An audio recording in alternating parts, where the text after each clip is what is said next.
Dartmoor prison, isolated from the outside world by walls of granite.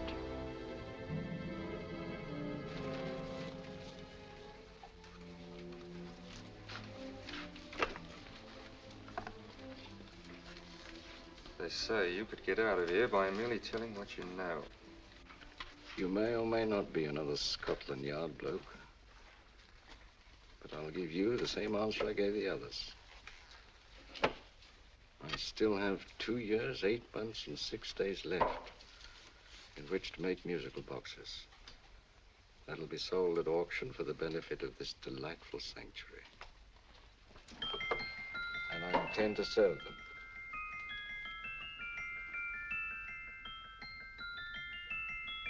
Move along. And now we come to the next object on our list, or I should say objects, because there are 3 of them. Now, ladies and gentlemen, these can be bought together or separately. Now, these beautiful little musical boxes only arrived this morning, and I didn't intend to put them on the auction block until later, but I'm going to sell them now. So, good friends, as our old pal Mark Antony used to say, lend me your ears.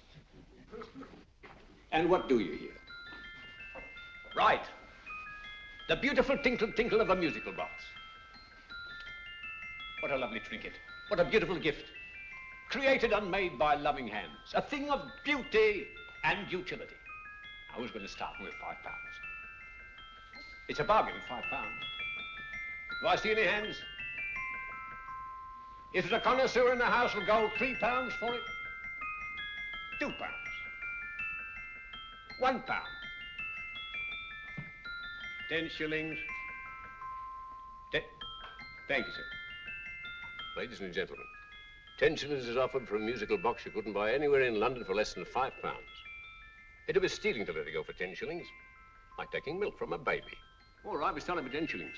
10 shillings, 10 shillings is offered, 10 shillings is offered, 10 shillings is offered. And anybody give him £1? Want to give him £1? I won't someone give me £1.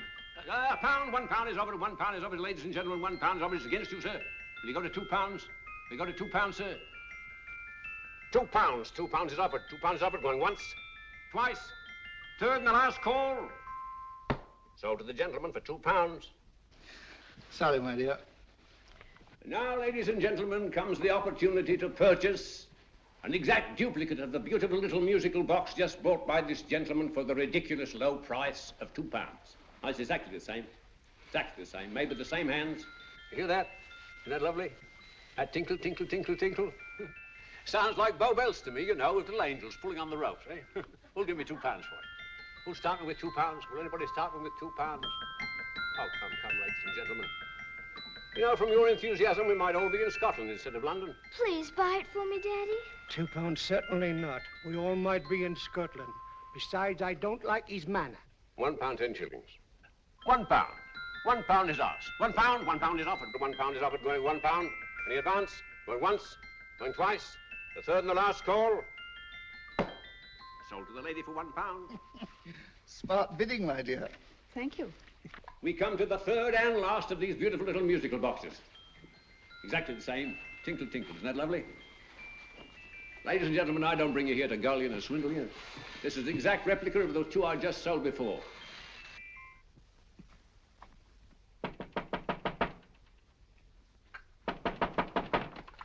We're closed. But this is extremely important.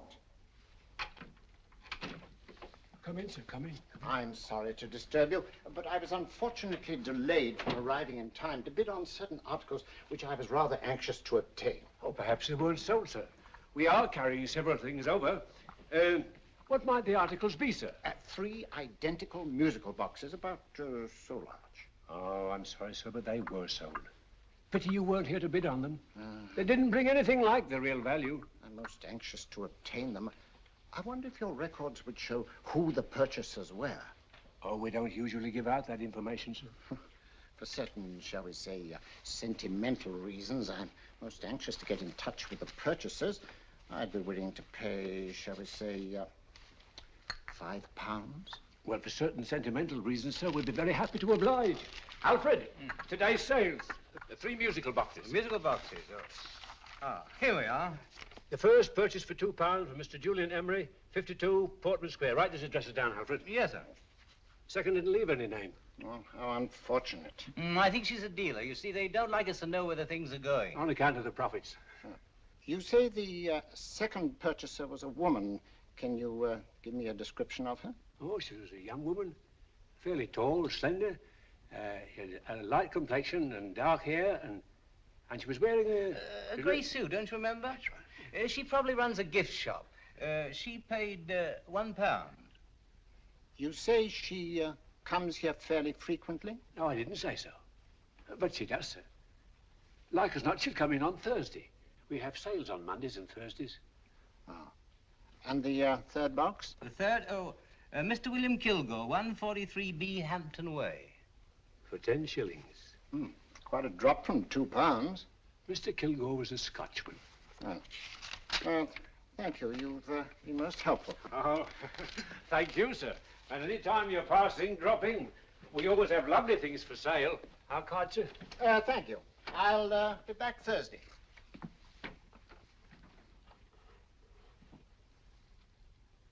The message reached us too late. Musical boxes are being sold. Well, let's get out of here.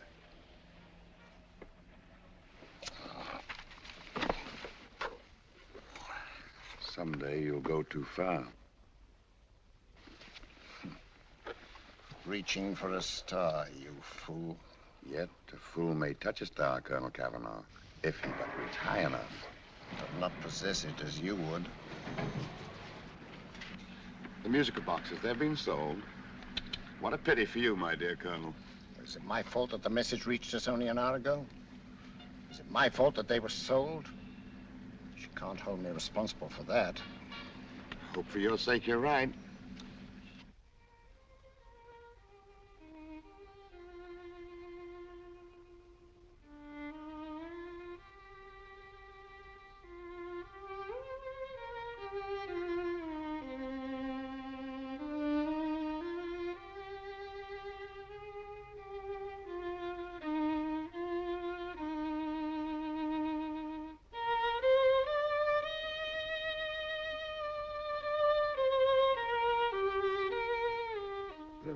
Upon you tonight at 7:45, a gentleman who desires to consult you upon a matter of the very deepest moment. Do you remember that letter, Holmes? It was written over 2 years ago. An interesting case, devilishly interesting. Irene Adler. What a striking-looking woman from the brief glance I had of her. Seems only yesterday. What charm. What poise, and what a mind. Sharp enough and brilliant enough to outwit the great Sherlock Holmes himself. I take it the new issue of the Strand magazine is out, containing another of your slightly lurid tales. It is indeed. And what do you call this one? I call it A Scandal in Bohemia. Not a bad title, eh? If you must record my exploits, I do wish you'd put less emphasis on the melodramatic and more on the intellectual issues involved. More on the What do you mean by that? Well, I do hope you've given the woman a soul. She had one, you know. By the woman, I suppose you mean Irene Adler. Yes. I shall always remember her as the woman.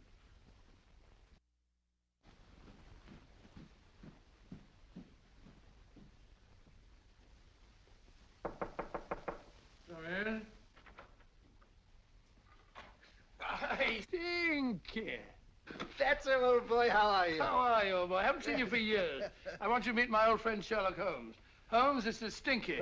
In other words, Julian Emery. How do you do, Mr. Emery? Watson has often spoken of you. Oh, has he? Yes, we were at school together. Yes, more years ago than I care to remember, but you didn't come in here just to remind me of that. No, I just happened to be in the neighborhood and saw your lights burning, so I took the liberty of looking you up. Still writing your mystery stuff? Yes, there's a new one out this week. Good, I never miss them. Oh, good, thanks. I say that bandage makes you look very interesting. Still poking your nose into other people's business as usual? Who hit you? I haven't the foggiest notion. Somebody knocked me on the head in my own living room and then proceeded to commit the most idiotic burglary you ever heard of. Fellow must have been balmy as a coot. Balmy? Why? Come sit down, old boy. Would you You like a cup of tea? Huh? Oh, all right. I'll go and tell Mrs. Hudson about it. Yeah. Why do you say the robbery was idiotic, Mr. Emery? Oh, simply from the fact that with about £5,000 worth of musical boxes in my living room, the thief, who I caught in the act, made off with one that isn't even worth £5. I gather you're a collector of musical boxes. Yes, I am indeed. Some of them are very beautiful, but not the one that was stolen. The thief evidently grabbed the first thing that came to his hand when he heard me coming into the room. Still, it's rather odd, isn't it, that having disposed of you, he didn't pick up something more valuable. Mm-hmm. Was there anything unusual about the stolen box? No, nothing at all. No, I picked it up in the south of France, several years ago. You say you have many valuable music boxes, and yet the thief made off with one that isn't worth £5. Sounds like rather an intriguing little problem. Well, I take it that he was just an ordinary petty thief and didn't know the value. That is a possible explanation, and yet I venture to say that the average petty thief has a more extensive knowledge of the value of objets d'art than the average collector. Well, anyway, that's Scotland Yard's theory. They didn't get very excited about it. That's consistent anyway. I wonder if I might see your collection, Mr. Emery. Oh, of course you could, yes. Nothing a collector likes more than showing off his trophies. When would it suit you? No time like the present. Good. My place is just round in Portman Square. Shall we? Yes, right. Hello? Where are you going? Stinky hasn't had his tea yet. Oh, I'm sorry. We're going round to my place, where I'm going to give you something better than tea. Now, this one was made for Louis XV, and is one of the very few still in existence from that period, and a particularly fine specimen at that. Charming, isn't it? Quite. They all sound to me like a lot of mice running about on a tin roof. I'm afraid you have no ear for music, Watson.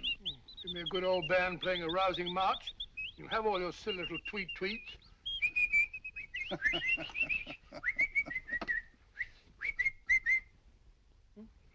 Another room.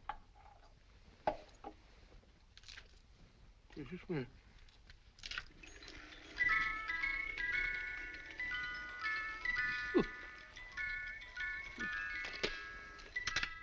Stupid thing. Singing rabbit. What would you say offhand is the value of a box like that, Mr. Emery? Well, it's hard to say offhand, but I think we'll bring about £500 or £600 today. It's the gem of my collection. Yet a thief who steals an oddity like a musical box passes up one worth £500 for one of almost no value at all. Odd. Very odd. What was the stolen box like, Mr. Emery? Oh, just a plain wooden box about so big. Mm-hmm. As a matter of fact, I have one over here almost exactly like it. I picked this up yesterday at an auction room in Knightsbridge. Paid only £2 for it. Of course, I wouldn't in the ordinary way add one like this to my collection, but the tune intrigued me. I'd never heard it before.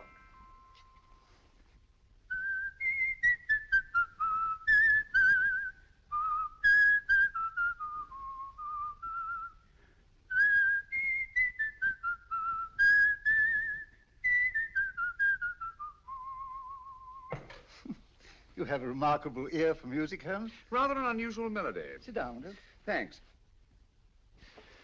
You say you bought that box at an auction sale yesterday? Yes, the Gaylord auction rooms in Knightsbridge. Run by old, what's his name? Crabtree. That's the man. At what time was the robbery committed? Oh, about 3 o'clock this morning. You know, Mr. Emery, that box and the robbery might well be cause and effect, especially since you say that the stolen box outwardly resembles this one a great deal.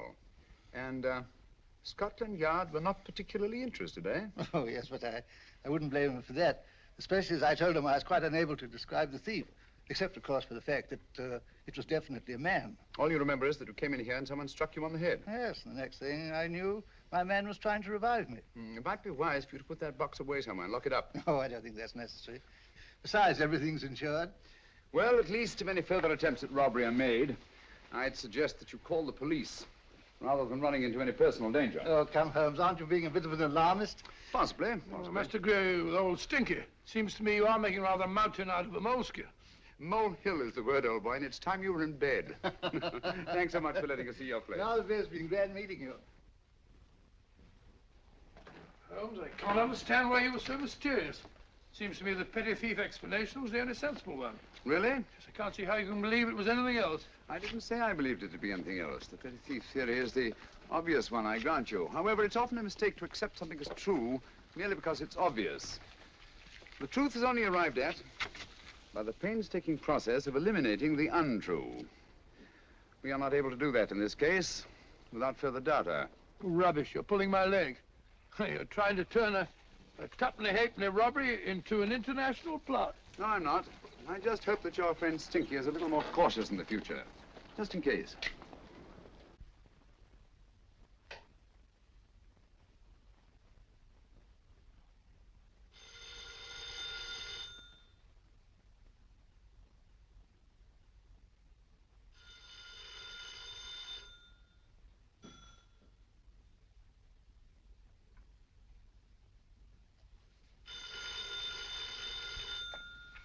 Hello?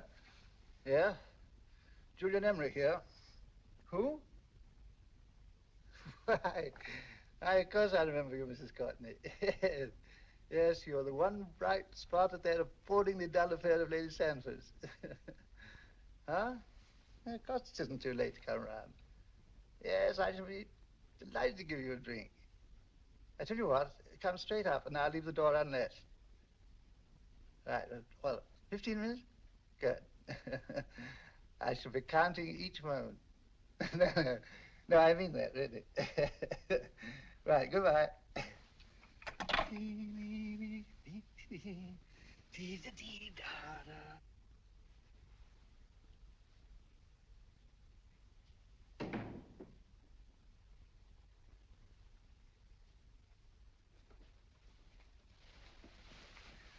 Boo!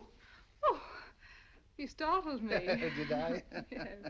Must be the pixie in me. I know I shouldn't have called you so late, but I was at a party just around the corner, and I remembered your invitation to see your collection of musical boxes. My dear Mrs. Courtney, the pleasure is all the greater for being so unexpected. My friends call me Hilda. Thanks. Mine call me Stinky. Stinky, how quaint. Oh, what a perfectly wonderful collection of musical boxes. You know, when you told me you had a collection, I had no idea it was so attractive. Yes. They appeal to the ear as well as to the eye. Oh, what a plain little one. Why, it looks just like a country cousin amid all this grandeur. No. You mustn't underestimate the country cousin. Only last night a burglar broke in here, and with all these to choose from, went off with one very much like it. Really? Yes, I don't mind the loss of the box so much, but I do resent this crack on the skull. But it makes you look so interesting. Oh, do you think so? Uh-huh. It's funny, that's what old Fatso said. Fatso? I mean, Dr. Watson. He was here this evening with a friend, a Mr. Holmes. He's interested in my collection, too. Sherlock Holmes? Yes. Do you know him? I've heard of him. Yes, he seems to think I'm in some sort of danger. What a haunting tune. It takes me right back to my childhood. Really? Do you know, it's odd that you should be interested in that particular musical box. Odd? Why? Because Mr. Holmes is also interested in it. He may have been more interested in the tune than in the box. My dear Jess, that's right. I remember now. He whistled it note for note, having heard it only once. Really? He must be a remarkable man. Bit of an alarmist, if you ask me. Don't you believe in warnings? Of course not. Who'd want a box like that? I would. You're not serious. Oh, but I am. Well, you put me in a very awkward position. I'm a collector, you know. And the collector buys but never sells. But if the price were high enough... The price has nothing to do with it. It's the principle of the thing. Yes, well, we haven't had our drink. No, thanks. I must be getting along. Must you really? I'm afraid so. You're not walking out on me, are you? My reputation, Stinky. I say, you know, you are an attractive woman. Thanks.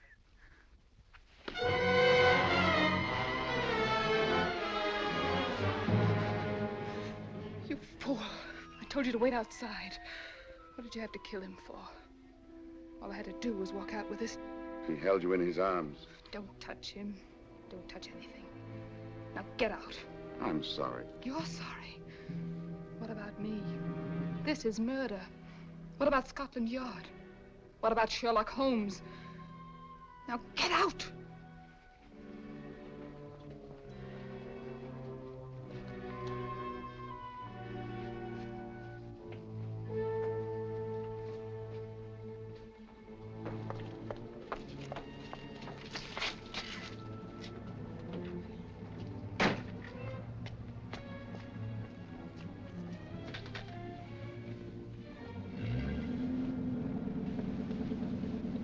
Did you get it?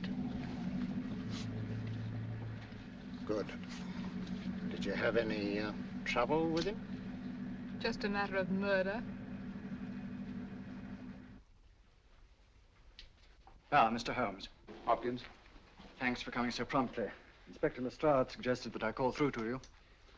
Mr. Emery was the client of Mr. Holmes, Inspector. Indeed. You didn't mention that when I telephoned you, Mr. Holmes. Well, not exactly a client, Inspector. Sergeant Thompson? He was killed between the hours of 11 and 2 o'clock this morning, Mr. Holmes. Must have been someone he knew, someone of whom he had no suspicion. Poor old Stinky. It's all my fault. I should have prevented this. Well, it's no time to start talking about that now, Doctor. Apparently it's gone. That's the second attempt on the musical box that Emery bought at the auction sale. And this time it was successful. But that box was only worth £2. It was worth a man's life, Watson. I think we'd better pay a visit to Gaylord's auction room and that fellow Crabtree. Inspector, may I suggest that you make a complete search of this flat for a small, plain, musical box about that size? Thank you. Come on, Watson. You say the first box went to Mr. Julian Emery. The second to Mr. Kilgore, 143B Hampton Way. And the third to the unidentified young lady who presumably has a shop and lives near Golders Green. That's right, Mr. Holmes. Isn't it rather strange, Mr. Crabtree, that you should have had 3 identical musical boxes all playing the same tune? Where'd they come from? Dartmoor prison. Dartmoor? Yeah, we get a regular shipment from there every month. The inmates manufacture them. Well, they make all kinds of things, you know, pipe racks, waste paper baskets, musical boxes. Did you happen to notice if anyone showed any particular interest during the auction in the purchasers of these 3 boxes? Oh, come now, Mr. Crabtree. This is very literally a matter of life and death. Well, since you put it that way, Mr. Holmes, there was a gentleman came in here about an hour after closing time, and he was in an awful state, he was. He gave me £5 to tell him where the boxes had gone to. He said they had a sentimental value for him, sir. Expensive sentiment. Can you describe him? Well, he was tall, distinguished looking, and he had grey hair and a moustache. He was quite a gentleman, sir. What was his reaction when you were unable to supply him with the address of the young lady who owned the shop? I told him the young lady usually come back on Thursday. He said he'd come back on Thursday. Now, that's tomorrow. Thank you, Mr. Crabtree. You've been very helpful. Thank you. Come along, Watson. Where are we going now, Holmes? To the home of Mr. Kilgore, the man who bought the 3rd box.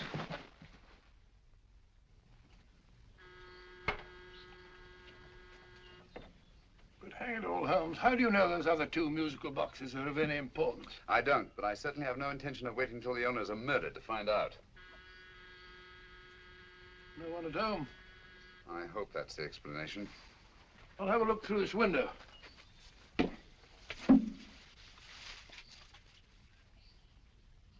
Doesn't seem to be anyone there. The whole place seems deserted as far as I can see. Yes. Mr. and Mrs. Kilgore at home? No. When do you expect them? Oh, in an hour or so. There's no use your hanging about. They don't buy nothing from peddlers. Peddlers? My good woman, this is Mr. Sherlock Holmes. Sherlock Holmes? Oh, go on. Do you mind if we come in and wait? My business is rather urgent. Well, I've got to go out and do my shopping. And I don't know as Mrs. Kilgore like any strangers nosing about. Quite all right, I assure you. Well, I've got to be off. You 2 wait in the parlor. And no smoking either. Mrs. Kilgore says it smells up the house. Funny old girl, Holmes.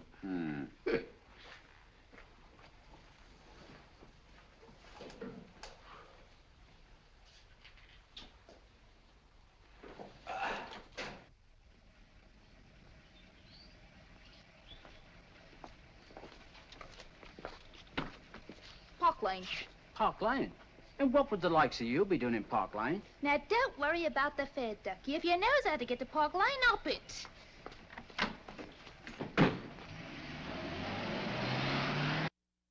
You know, Holmes, I've been thinking. There must have been something hidden in that box of old Stinky's. Stolen jewelry, possibly. What's up, Holmes? Listen. What's just the steam in the water pipes?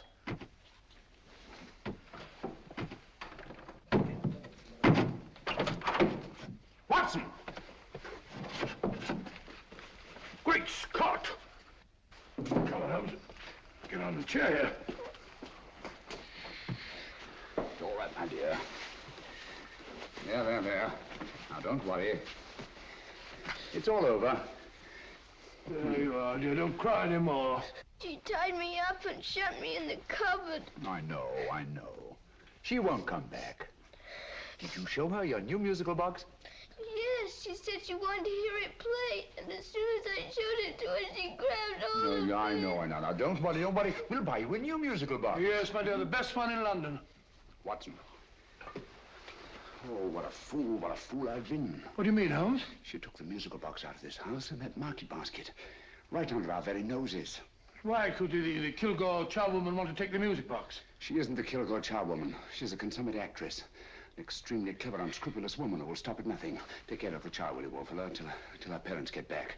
Explain everything to them. Of course I will. But, Holmes, where are you going? Somewhere, somehow, I must get to the young lady who bought that third musical box before our opponents find her. I only hope that I won't be too late. Oh, no. No, darling, you mustn't cry anymore. Now, cheer up. Would you like to hear old Uncle make a noise like a duck?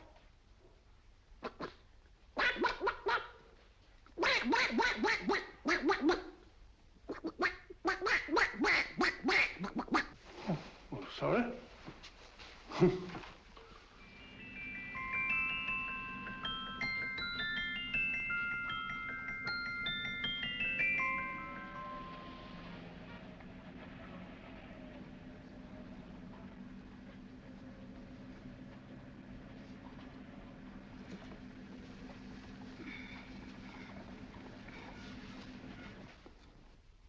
Now, ladies and gentlemen, how much am I offered for this beautiful lace Dresden china figurine?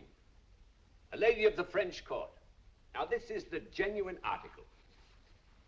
What a beautiful ornament for your mantelpiece. Or you could use it as a centerpiece on the dining room table. Now, will somebody start me for £10? Will somebody start me for £10? £8? £7?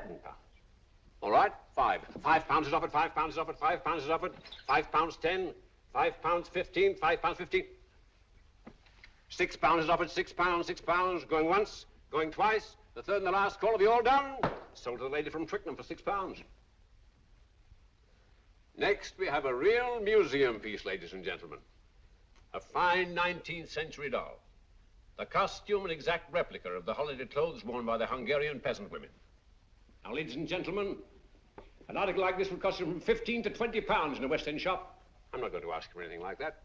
Who'll give me £2 for it? £2. Anybody offer me £2? £2 for the Hungarian? £2?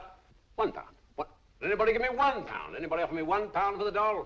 £1 is offered, ladies and gentlemen. £1 is offered. Now, I'm not going to waste your valuable time or mine in trying to get one half of what this beautiful doll is worth. If the young lady can steal it for £1, that's her good fortune. So it's going once, it's going twice, the third and last call. Any more? Sold to the young lady for £1. And now, ladies and gentlemen, may I draw your attention to something which may be a great surprise to you, worthy of any collection. The only other one like it is in the British Museum. It's a Ming vase of the 7th dynasty. This vase lay in a large collection somewhere outside Rome for over 2 centuries, I understand. It was discovered there by the noted antiquarian, Sir Andrew Coppleston. Now, some of you may remember Sir Andrew Coppleston. Besides being a noted traveller and antiquarian, he's also a gentleman rider.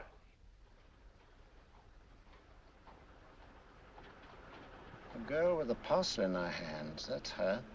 Are you sure that's the girl? Well, she fits perfectly the auctioneer's description. Follow her, Hamid.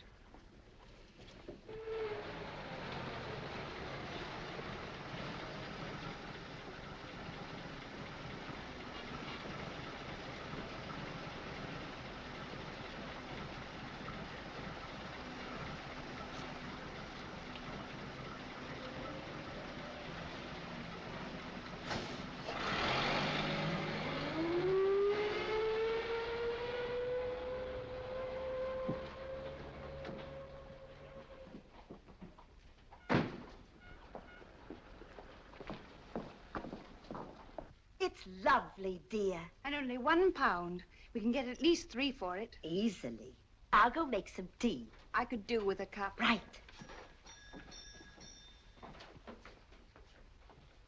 Good afternoon. Good afternoon. I'm looking for a birthday gift for a 7-year-old girl. What would you suggest? We have some lovely dolls. Now, this Hungarian I peasant... think she has enough dolls already. Books are always welcome. Well, I'm looking for something a little different. Well, that's rather cute. What is it? Well, that's a musical box. Children always love them. And this is an exceptionally nice one. It plays many tunes.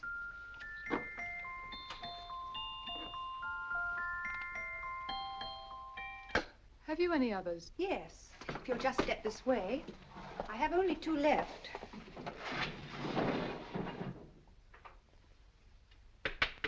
How nice.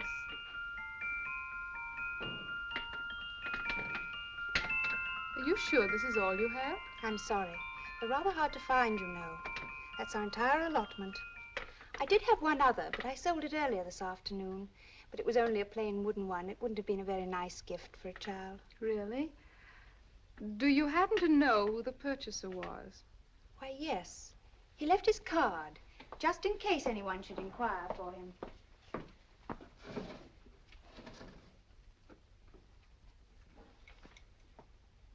How interesting. I'm sorry, but I'm afraid I'll have to look a bit further. Thank you anyway. Good afternoon. Thank you.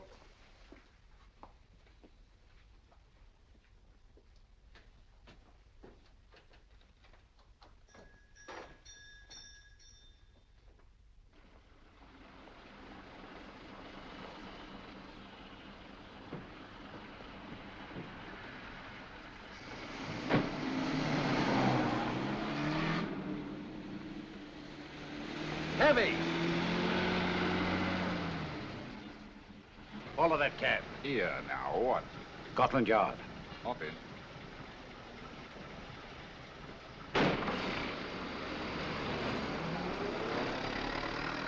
Sherlock Holmes. I might have known. We thought we were the hunters, instead of which we're the hunted. We've been fools. We played right into his hands. Of course. He's had us followed. Don't look. The man in front of the toy shop. Hamid, turn sharp right at the next corner and again at the next.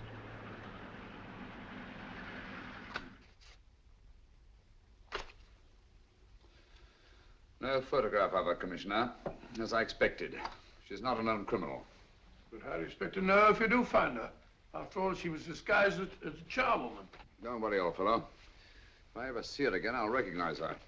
Well, it won't be long till we know who they are and from where they operate. Who's covering them? Sergeant Thompson's following them, sir. They won't get away from him. He's a good man. We could have arrested them at Clifford's toy shop if we had any proof. But we know that they killed Emery. Proof, my dear fellow. We must have proof. We have x-rayed it, sir. There's nothing whatever concealed in the box. We'll have a look at the plates.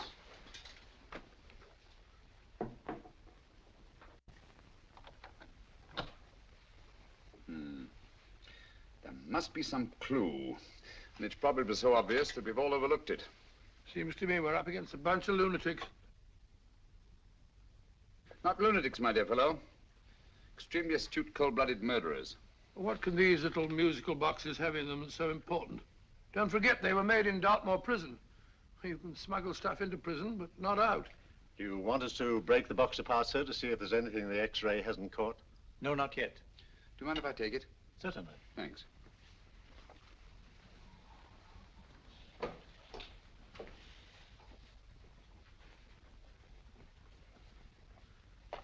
The governor of Dartmoor prison informed us, sir, in answer to Mr. Holmes' question, that all 3 musical boxes were made by the same convict, John Davidson, serving a 7-year term, sir. Davidson? The Bank of England plates. That'll be all. Yes, sir.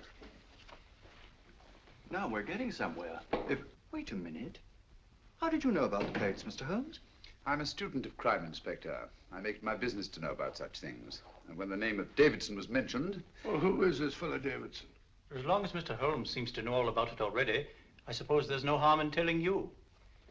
2 years ago in London, there occurred a robbery of such tremendous importance, although the stolen articles themselves have no intrinsic value whatsoever, that the Home Secretary was instrumental in seeing that not a word of it appeared in any newspaper. But you never told me anything about this, Holmes. You were away at the time. Articles of no intrinsic value and yet of such importance? I don't understand. Davidson was apprehended within 15 minutes of committing the theft. But by that time, he'd hidden the articles in question and they've yet to be found. Before going further, Dr. Watson, I must inform you that this matter's not to be mentioned outside of this room. Of course not. Do I look like a man who'd gossip? Let's not go into that now, old fellow, shall we? Davidson had been employed for years in a position of extreme trust by the engravings department of the Bank of England. The articles he stole were nothing less than a complete duplicate set of plates for printing £5 notes. What? The Bank of England's own plates? Precisely. And with those plates, a gang of crooks could flood England with £5 notes, not forged in the usual sense of the word, but notes undetectable from genuine Bank of England notes in any way whatsoever. Good heavens. Any whisper at all might have resulted in enormous damage in shaking public confidence in the Treasury. We tried everything after we arrested Davidson. Offered him a shorter sentence if he'd tell us where he'd hidden the plates. Why, we even put in Scotland Yard men with him as cellmates, but no results. Obviously, Davidson is a man of strong character and infinite patience. Yet suddenly he feels impelled to smuggle out the secret of the hiding place of the plates to his confederates. Why? I don't understand, Mr. Holmes. Well, for example, has the Bank of England made any plans to radically change the design of the £5 note so that in, say, 7 years from now, notes made from the stolen plates would be worthless? Confidentially, Mr. Holmes, such a move was discussed. But replacing all the £5 notes in circulation would be such a Herculean task that nothing's been done about it as yet. I see. Of course, there is another possible explanation. Davidson didn't have much time to find a hiding place before he was captured. He may be afraid that the plates will be accidentally discovered before he's released. Hence his anxiety to communicate their whereabouts to his confederates as soon as possible. I believe you've hit it, Mr. Holmes. I'm sure that the message is contained in this musical box. Or rather, in all 3 musical boxes, since possession of all 3 seems to be essential. Our opponents have 2/3 of the puzzle, we have 1/3. Well, what are you going to do, Holmes? Try to deduce the message from the 1/3 that we have.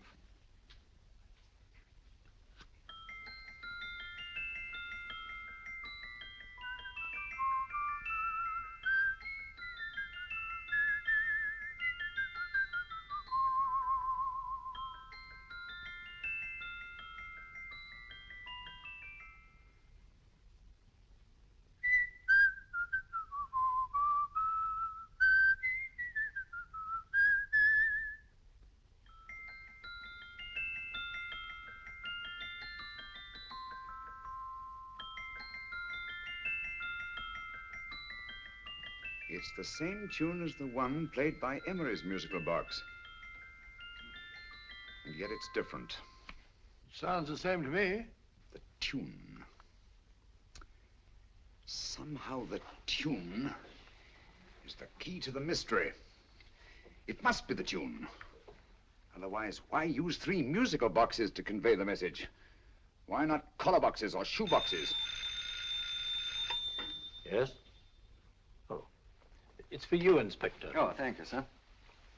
Inspector Hopkins speaking. What? Where? Golders Green Station reports they've just found Sergeant Thompson's body. From the tire marks on his clothes, he was apparently run over by a taxi. What an unfortunate accident. Not an accident, my dear fellow. I'm afraid it's murder. Never know just who you're going to meet when you're walking down a busy London street. Mrs. Hawkins, Mrs. Brown, any subject of the crowd. Oh, you never know just who you're going to meet. So you better hold your topper in your hand, just in case you meet a lady on the Strand. Girls will think you're kind of sweet, and your day will be complete. Oh, you never know just who you're going to meet. Now, a gentleman is judged by his appearance. Yes, a gentleman is judged by how he talks. Now, he's much better off when he's acting like a toff, especially if he's taking him a walk. What on earth is this outlandish place? A rendezvous for actors. Actors?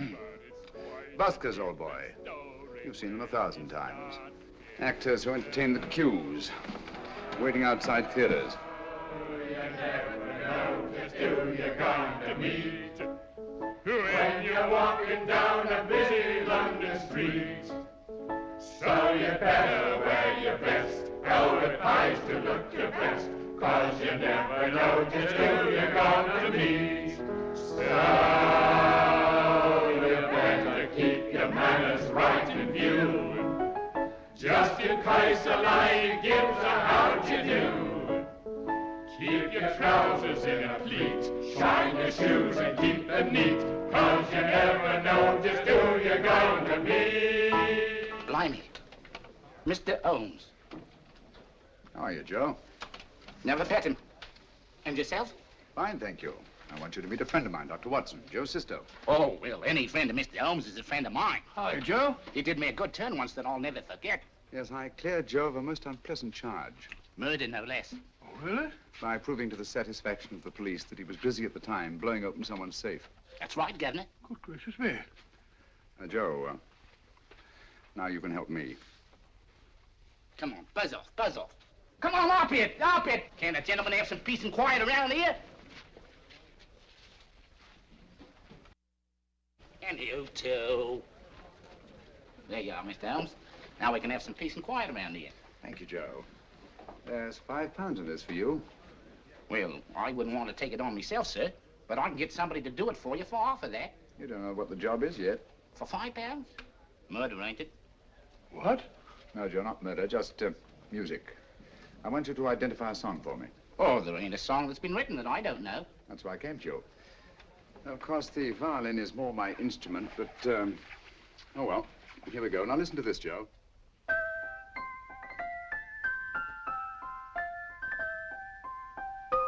Wait a minute. You're playing that wrong. That should be E natural, not E flat.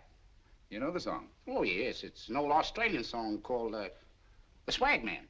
But you're playing it all wrong. That's what I hoped you'd say. Now, listen again, Joe.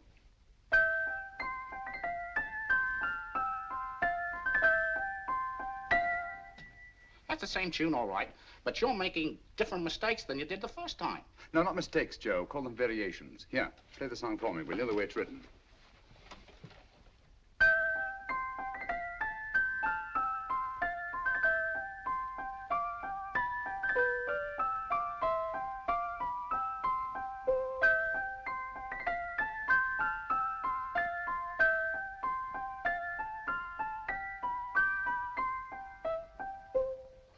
There you are.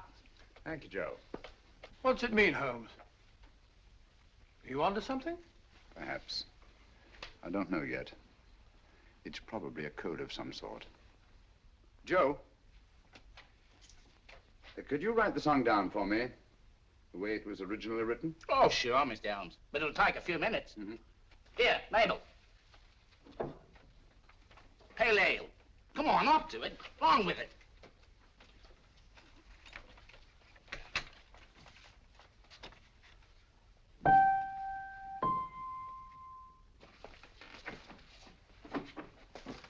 Well, obviously it isn't the lyrics. No combination of those words made any sense at all. The variations in the way Emery's musical box played the tune are different from the variations in the one we have. You sure? Quite. You see, I took the trouble to memorize the tune as played by Emery's box that night we were with him in his flat. Holmes, you amaze me. Elementary, my dear fellow. One of the first principles in solving crime is never to disregard anything, no matter how trivial. But why are 3 boxes? Why not 1? Because the message was obviously too long to be conveyed by any one variation. Then there's the 3rd box, the one that woman took from the Kilgores. That contains yet another set of variations. Yes, well, it's all beyond me. Well, all we have to do now is to find the secret of the variations. Not a very easy problem to solve, my dear fellow.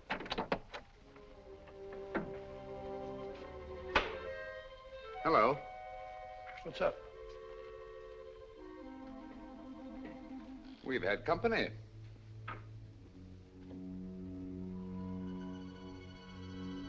I say, this is outrageous. Ask Mrs. Hudson to come in here, will you? Right.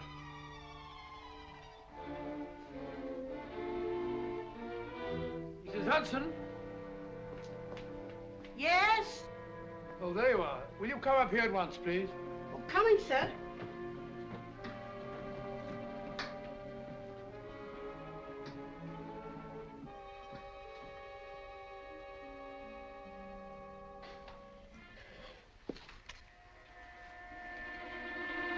Mercy me, Mr. Holmes. What has happened? Who called while we were out, Mrs. Hudson? Just a young lady. The one who said you wanted her to wait for you. And a nice-looking old gentleman with Our her. friends again, Watson. Friends? What did the young lady look like? Oh, I couldn't see her face. She had a heavy black veil on. But she had such a nice way with her. Oh, I'm sorry, Mr. Holmes, if I've done anything wrong. But you did say I should always let clients come in and wait for you. Don't worry, Mrs. Hudson, don't worry. You had no way of knowing. It's quite all right, quite all right. Now, don't worry, Mrs. Hudson. Don't worry. Well, where on earth's the musical box? They didn't get it. Didn't get it? Where is it? It's in your hand. Huh? In that biscuit jar. Take the biscuits off the top. Now put your hand inside, and you'll find the music box. Well done, Holmes. Well done. Amazing.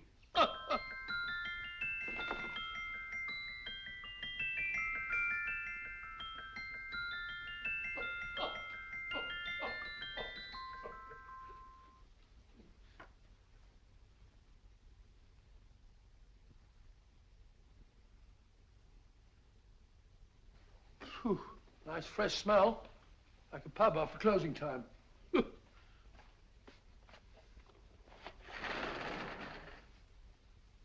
I say, Holmes. What? It's morning. Allow me to congratulate you on a brilliant bit of deduction.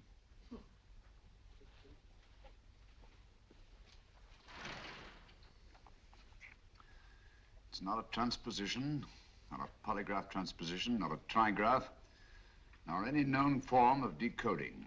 How about the Morse code? Have you tried that? Yes, at about 3 o'clock this morning. I'm sorry, old man. I was only trying to help.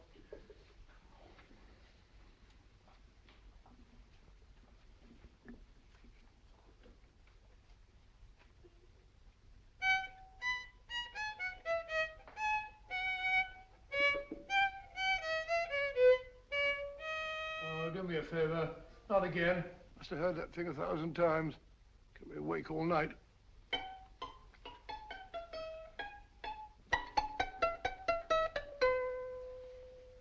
Not a very distinguished composition, I grant you. You know perfectly well I don't know one tune from the other. When I was a kid, my people tried to have me taught the piano. I've always felt sorry for that old teacher of mine. The poor old girl finally reached the point of numbering the keys for me. 1, 2, 3, 4. Even then, I never progressed beyond... Numbering the keys, Watson. The 19th key of the keyboard is the 19th letter of the alphabet. S. Here. Write it down when I give it to you, old fellow, will you? The first altered note. Write S first. Now, the 8th key is H. The 5th key, E. The 12th key, L. The 6th key, F. S-H-E-L-F. Shelf. Your piano lessons were not in vain, old fellow. You've solved it. Thank you. Thanks, old bean. Hold it. We now have 2/3 of the message. Behind books, third shelf, secretary, Dr. S. Presumably, these are the first and second portions of the message. And this gang has the first and third parts of it. Precisely. Then it's a stalemate? Yes, Commissioner, but we can't leave it like that. There's no doubt in my mind that they'll try to secure our third of the message that's missing. Well, I assume you've taken every precaution to guard the Clifford music club. Oh, yes, it's carefully hidden at Baker Street with Dr. Watson on guard. However, I'm reasonably certain that, difficult as it may be, we can find the plates even without the missing part of the message. Behind books, third shelf, secretary, Dr. S. Well, outside of the fact that Davidson hid the Bank of England plate somewhere in London, Mr. Holmes, I don't see that we've progressed at all. Allow me to point out to you, sir, the key words Dr. S. It looks as if the plates were hidden in the house of the doctor. Whether S stands for his first or last initial remains to be determined by a process of elimination. Well, there must be 10,000 doctors in London with S for a first or last initial. Precisely. And every one of them will have to be questioned in person. That's why I say this is a task for Scotland Yard. It's a task, all right. But Scotland Yard has searched worse haystacks and found the needle. Well, for the time being, I'll leave the matter in your hands, gentlemen. We'll call you if and when we get a lead on our mysterious Dr. S. Thank you. In the meantime, I intend to follow up a little clue concerning a cigarette.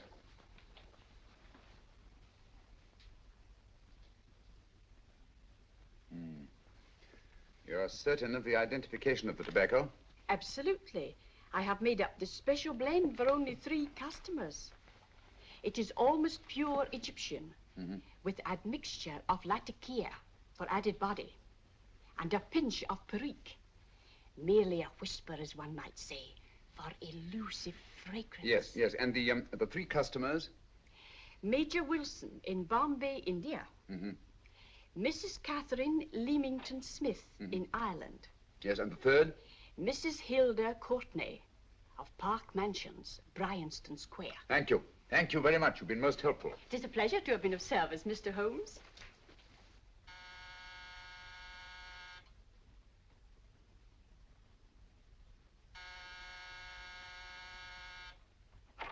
Yes? Mrs. Courtney? Yes. My name is Sherlock Holmes. Oh, do come in. Thank you. I've heard of you, of course, Mr. Holmes. I believe we have a mutual friend in Sir Edward Brookdale. He's spoken to me of you quite often. Indeed. And to what good fortune am I indebted for this visit? I think you know Mrs. Courtney. Well, I did get a summons for speeding last week. But outside of that, I don't think I'm of any interest to the police. Oh, come now, Mrs. Courtney. You seem to forget that you and I have met before. I'm sorry. I'm sure I would have remembered meeting the great Sherlock Holmes. Please sit down. Thank you. You say we met before. Yes. At the home of Mr. and Mrs. Kilgore, 143B Hampton Road. Kilgore? I don't think I know anyone of that name. Well, I didn't say you knew them. As a matter of fact, you called on them when they were out.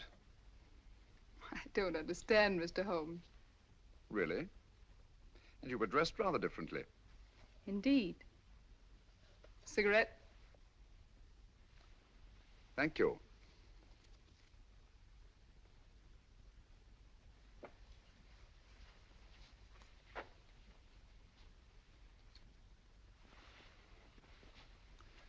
Thank you. You know, Mrs. Courtney, people generally forget, in assuming a disguise, that the shape of the ear is an almost infallible means of recognition and identification to the trained eye. Evidently, you've mistaken me for someone else. Oh, no, not at all. Though naturally, I expected your denial. But when you paid your visit to my rooms at Baker Street, you carelessly left behind another identification. They're, identical, aren't they? Yes, I must admit they are. You see, Mr. Holmes, to catch one as clever as you, I had to use a very special lure. I knew you'd be unable to resist the bait of my cigarette, having read with great interest your monograph on the ashes of 140 different varieties of tobacco. I should advise you not to move, Mr. Holmes. I must congratulate you on your ingenuity, Mrs. Courtney. It was indeed a brilliantly designed trap. Thank you, Mr. Holmes. Praise from a master is indeed gratifying. I shall always cherish the memory of your flattering words. Memory? Precisely. I'm afraid these gentlemen have a most regrettable task to perform. Unless, of course, you care to turn over the missing musical box with your pledge to take no action against us in the future. I'm afraid that will be impossible. I thought that would be your answer. Hamid! Careful! Careful. There's no need to be unnecessarily rough with our distinguished guest. You realize, Mr. Holmes, that your demise will not take place here. The corpus delicti, you know. Well, naturally. Shall we go? It So fearfully awkward having a dead body lying about. Don't you agree, Mr. Holmes? Another dead body shouldn't weigh too heavily on your conscience, Mrs. Courtney.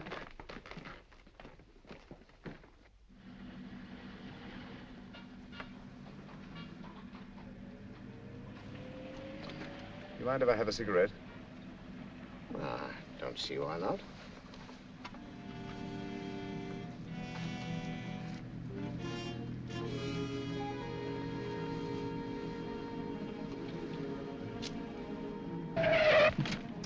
Be careful, Hamid.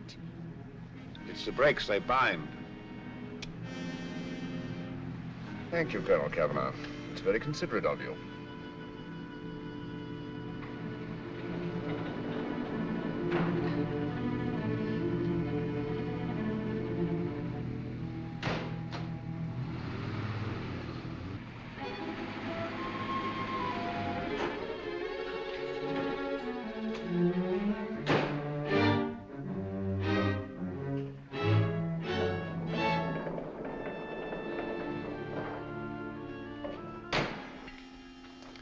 You'll be happy to know, Mr. Holmes, that your death will be a painless one.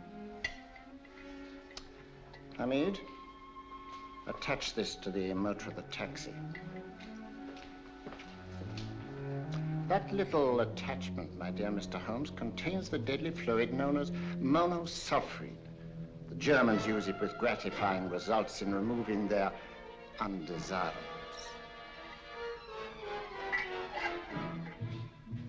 Start the motor.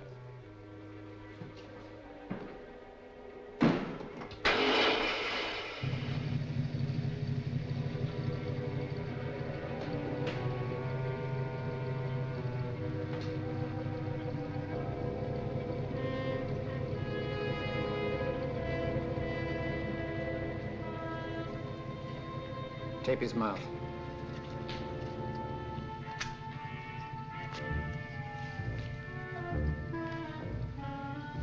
Now, up with him, Hamid.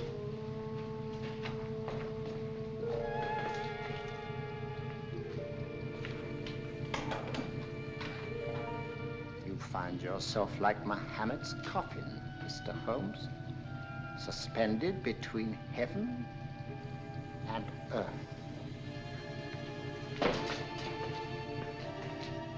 Plenty of fuel in the tank? Good. It would be too bad to have anything go wrong through so simple an oversight.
Good afternoon. Mr. Sherlock Holmes? No, I'm Dr. Watson. Oh, of course, Dr. Watson. How stupid of me. Oh, so this is stupid of me. Won't you come in? Well, I really came to see Mr. Holmes. Oh, I'm afraid he's out. I don't know when he'll be back. Perhaps there's something I can do. Won't you sit down? Thank you. You know, Sherlock Holmes and I have been engaged on a great many cases. Oh, really? Yes, indeed. As a matter of fact, this very moment, we're involved in one of the most baffling... Oh, well, won't you tell me your trouble, and I may be able to help you. That's very kind of you, Dr. Watson. Perhaps if I wouldn't be imposing too much. Imposing? Oh, there's no imposition. No imposition at all. A pleasure, I assure you. Now, tell me all about it, Miss Williams. Mrs. Williams. I live in Surrey, Dr. Watson, and I've come up to London in sheer desperation. My only sister has disappeared, and the local police seem utterly unable to find her. Well, Holmes and I solved a case exactly like that once. Very interesting, as far as I remember. I call it the adventure of the solitary cyclist. Oh, sorry. Now I come to think of it, it wasn't so very similar. Entirely different. I don't think what I was saying. Where were we? She's only 17, Dr. Watson, and until she disappeared last Thursday, she seemed to be in the best of spirits. Well, possibly a romantic entanglement? Oh, no, nothing of the sort. She left no note, didn't even pack a bag, no explanation. She just started to walk to the village from our house in broad daylight and simply vanished from the face of the earth. Oh, there. Might I have a glass of water? Glass of water. Have one in 1 minute.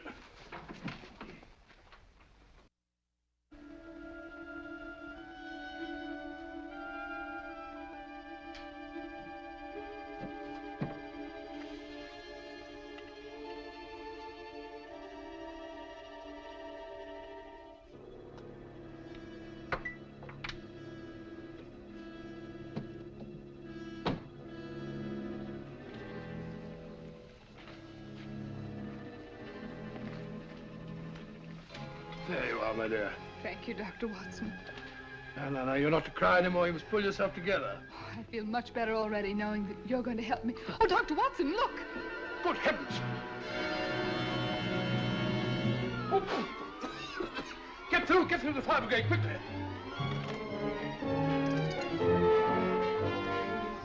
Haven't you a fire extinguisher? By Jove, we have in the kitchen.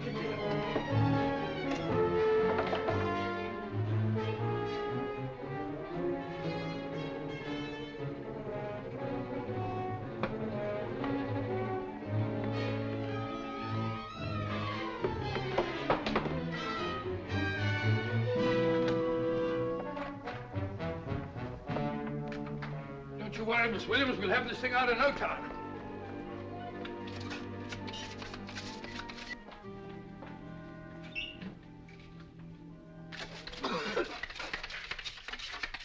That's got it.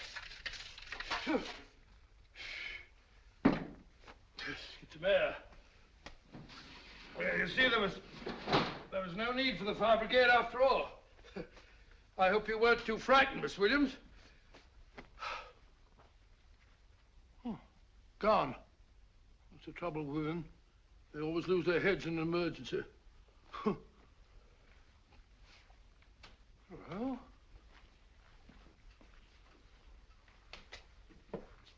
a musical box. Great Scott! Miss Williams!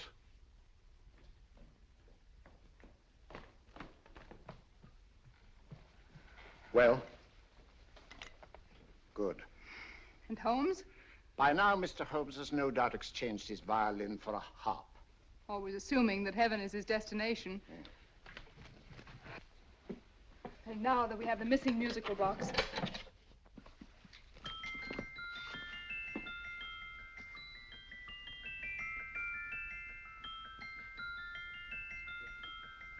Nineteenth note.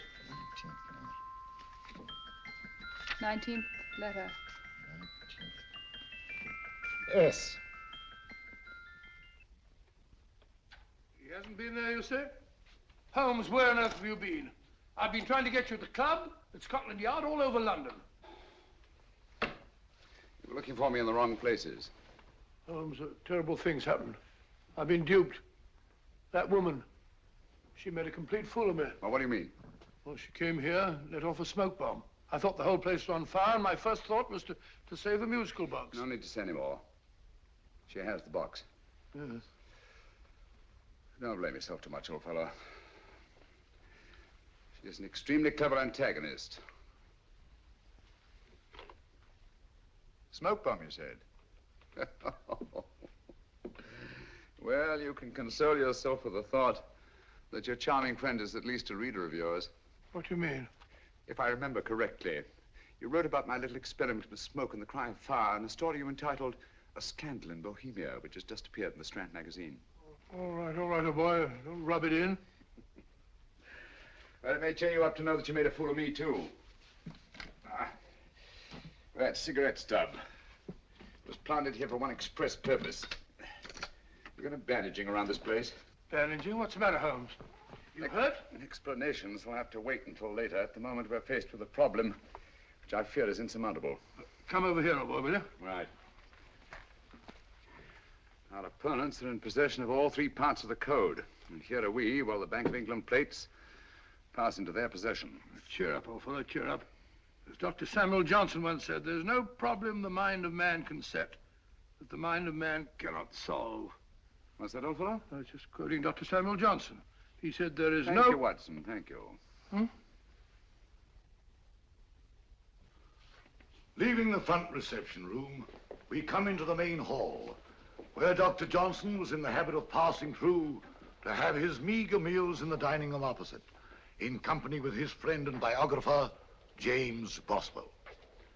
We will now pass up the stairway, which remains in its natural wood finish, just as it was when the good doctor was here. The framed etching on the wall is believed to have been presented to Dr. Johnson by the distinguished painter, Sir Joshua Reynolds. I've been told here that that picture was given in by Mrs. Thrale, and it's definitely not a Reynolds. Is that important, my dear? Oh, I'm sorry. This way, ladies and gentlemen, please, this way. Move along, children, move along. The secretary's not on this floor. Patience, Hamid. I've a feeling My that... dear Colonel, with Sherlock Holmes out of the way, what could go wrong?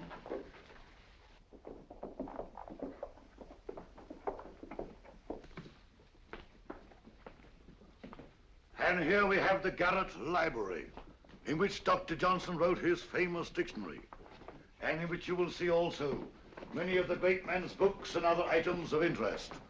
Step forward, ladies and gentlemen, please, step forward. Standing in the corner is the secretary, which contains many of the original works by the literary genius. On this table, Dr. Johnson's cat, Hodge, used to sleep while his master worked. A strange thing about this cat, ladies and gentlemen, was its love of oysters. They do say that the dear doctor often went hungry to find the cat that delicacy.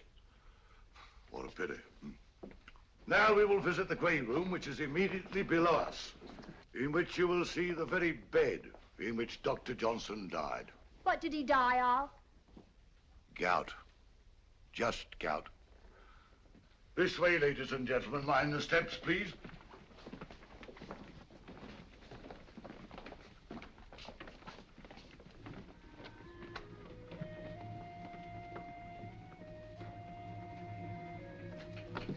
Your keys.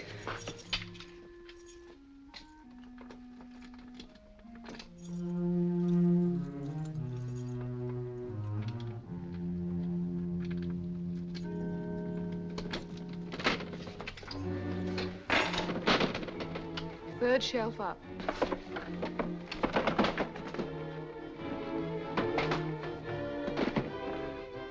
The knife.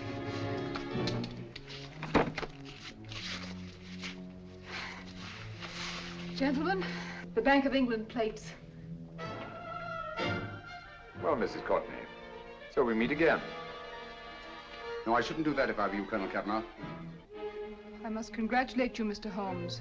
You're far more clever than I thought. Thank you, Mrs. Courtney. Praise from you is indeed gratifying. I shall always cherish the memory of your flattering words. Memory? Oh, thank you. And now I have a most regrettable task to perform.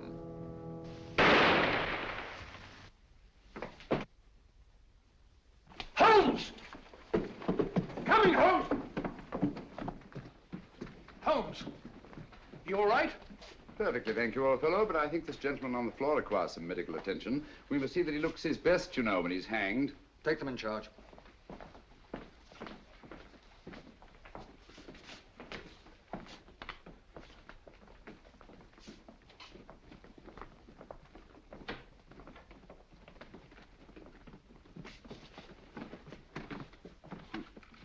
A brilliant antagonist.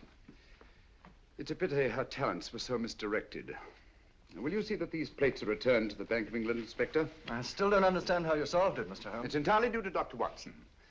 He gave me the clue when he mentioned Dr. Samuel Johnson.